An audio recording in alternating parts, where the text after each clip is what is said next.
ഈ സംഘ പരിവാർ അലവലാദികൾക്കുള്ള കുഴപ്പം എന്താ പറയുക, ഇവര് ഇമോഷണലാണ് കൂടുതലും.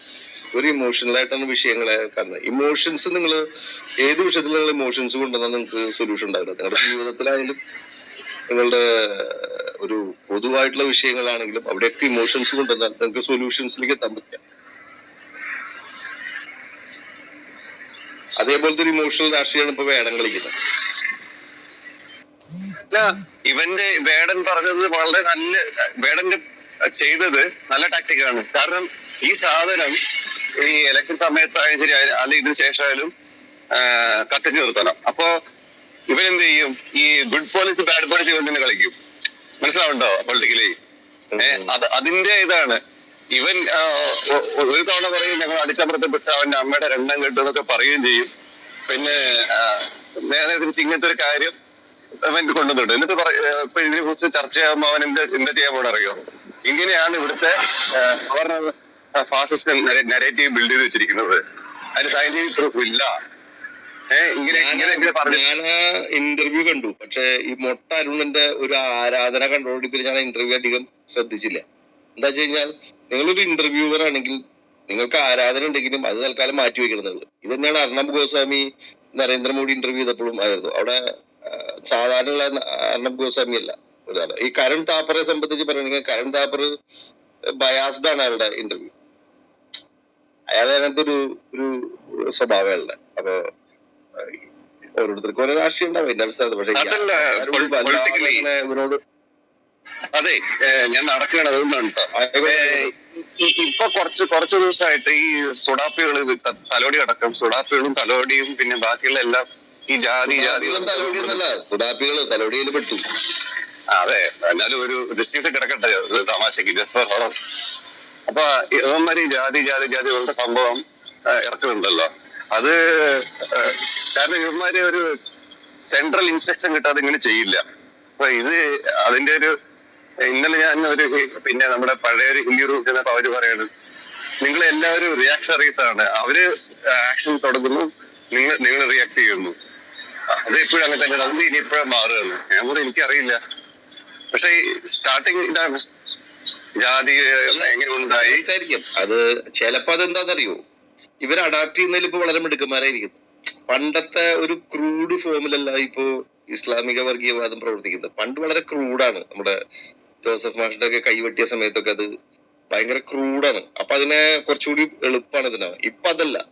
ഇപ്പൊ ഇത് പല പല വേഷങ്ങളിൽ പലതിന്റെ മറവി കൂടിയാണ് ഇത് കയറി വരുന്നത്. അപ്പൊ അത് ഭയങ്കര ബുദ്ധിമുട്ടാണ്. അത്യാവശ്യം ബുദ്ധിയില്ലെങ്കിൽ ഇമോഷൻ കൊണ്ട് നിങ്ങൾ എന്തെങ്കിലും ചെയ്ത് പ്രതിരോധിക്കാൻ പോയാൽ അത് കൗണ്ടർ പ്രൊഡക്റ്റീവ്. അതാണ് അതിന്റെ പ്രശ്നം. അപ്പൊ ഇവര് കുറെ നാളുകൾക്ക് ശേഷം ഇങ്ങനെ കണ്ടിന്യൂസ് ആയിട്ട് ഒരു ഗ്രൂപ്പ് ഉണ്ടല്ലോ. അപ്പൊ ഒരു വാട്സപ്പ് ഗ്രൂപ്പ് ഒക്കെ ഉണ്ടായിട്ട് അവർ തമ്മിൽ ചർച്ച ചെയ്തുകൊണ്ടൊക്കെ ആയിരിക്കും ചിലപ്പോ അവര് ഈ റൂമുകൾ ഇടുന്നത്. അപ്പൊ നമ്മളൊക്കെ ഓഫ് ആൻഡ് ഓരോ സാധനം കാണുമ്പോൾ ആ സാധനത്തിൽ അപ്പൊ തന്നെ ഒരു ഇഷ്യൂ ഉണ്ട് എന്ന് മനസ്സിലാക്കി ഇടുന്ന പോലെ ആയിരിക്കില്ല ഇവരുടെ അടുത്ത്. ഇവരൊക്കെ കാൽക്കുലേറ്റ് ചെയ്തിട്ട് ചെയ്ത റൂംസ് ആയിരിക്കാം, നമുക്കറിഞ്ഞൂടാ. അതല്ലെങ്കിൽ ഔട്ട്സൈഡ് കൺട്രോൾ ചെയ്തിട്ടുന്ന ആൾക്കാരും ആയിരിക്കാം, നമുക്ക് കൺട്രോൾ അറിഞ്ഞൂടാ. പോസിബിൾ ആണ്.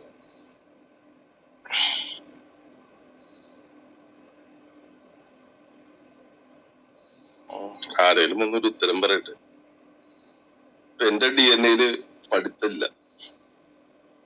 ഈ സമൂഹം അതിനെന്ത് പഴിച്ചു? എന്നെ 10 വർഷം സ്കൂളിലിട്ട് ടോർച്ചർ ചെയ്ത് ഒന്നിനും കൊള്ളരുതാണ്ടാക്കി എന്നെ പുറത്തേക്ക് വിടുന്ന, കള്ളിനും കഞ്ചാവിനും അടിമയാക്കി എന്നെ പുറത്തേക്ക് വിടുന്ന അല്ല പൊളിറ്റിക്കലി ഇത് മാർക്ക് ആന്റണി മൂവ്മെന്റ് ആണ് ഇവന്റെ. അതായത് തുടക്കത്തിൽ സപ്പോർട്ട് സംസാരിച്ച് മറ്റേ ജനങ്ങളോട് സപ്പോർട്ട് സംസാരിച്ച് 10 മിനിറ്റ് തിരിച്ചില്ല അഭിപ്രായം. ആ രീതിയിലുള്ള അടവുകളൊക്കെയാണ് ഈ എടുക്കുന്നത്. ഇത് തീർച്ചയായിട്ടും ഇവന്റെ ബുദ്ധിയല്ല. ഇതിന്റെ പുറകില് എന്തായാലും ഒരു തിങ്ക് ടാങ്ക് ഉണ്ട് തീർച്ചയായിട്ടും. കറക്റ്റാ, അവൻ കൺട്രോൾഡ് ആണ്, യാതൊരു സംശയമില്ല. അവന്റെ പിന്നിലുണ്ടായി അഭൂതപൂർവ്വം. ഞാൻ നോക്കുമ്പോ ഇവന്റെ പാട്ടിലൊന്നും ഒരു സ്റ്റഫും ഇല്ല. ഒരു 70s 80s കേൾക്കുകയാണെങ്കിൽ നമുക്ക് ഭയങ്കരമായിട്ട് സാധനമായിട്ട് തോന്നും. ആ ജനകീയ സാംസ്കാരിക വേദിയുടെ കാലത്തൊക്കെ നമ്മളിത് കേൾക്കുകയാണെങ്കിൽ ഭയങ്കരമായിട്ട് തോന്നും. ഇപ്പൊ ഈ സാധനത്തിലൊന്നും സ്റ്റഫും ഇല്ല, വെറുതെ. നമ്മുടെ മൻസൂർജിയോട് ചോദിച്ചാൽ അറിയാം ആരോട് സുഡാപ്പികളാണോ കൺട്രോൾ ചെയ്യുന്നത് അതോ കമ്മികളാണോ എന്ന് നോക്കണം. രണ്ടൊന്നാണ്. എന്നാലും ഈ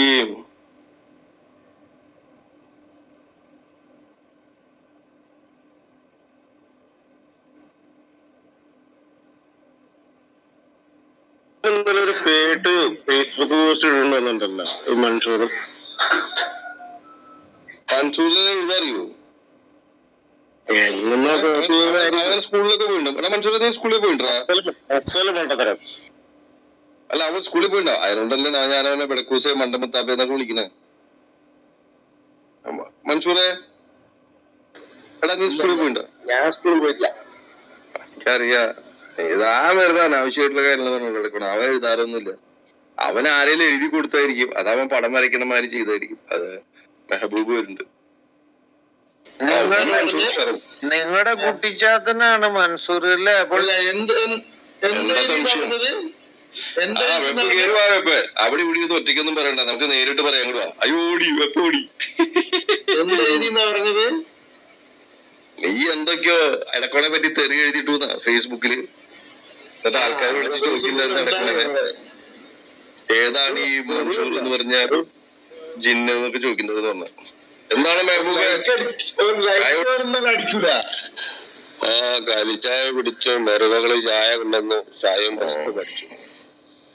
ഇതെന്താ അപ്പൊ വൈഫിന് ഈ പറഞ്ഞ മാതിരി ഒരു ജോലി ഒഴിഞ്ഞു കിട്ടി. രാവിലെ ചായ വൈഫ് മറ്റേ ഈ തെരണ്ടി എന്താണ് ചിരിക്കുന്നത്,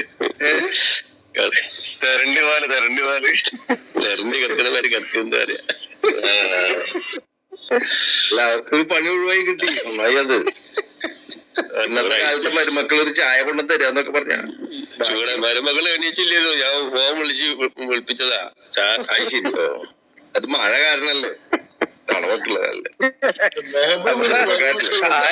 കാലത്ത് അവരെ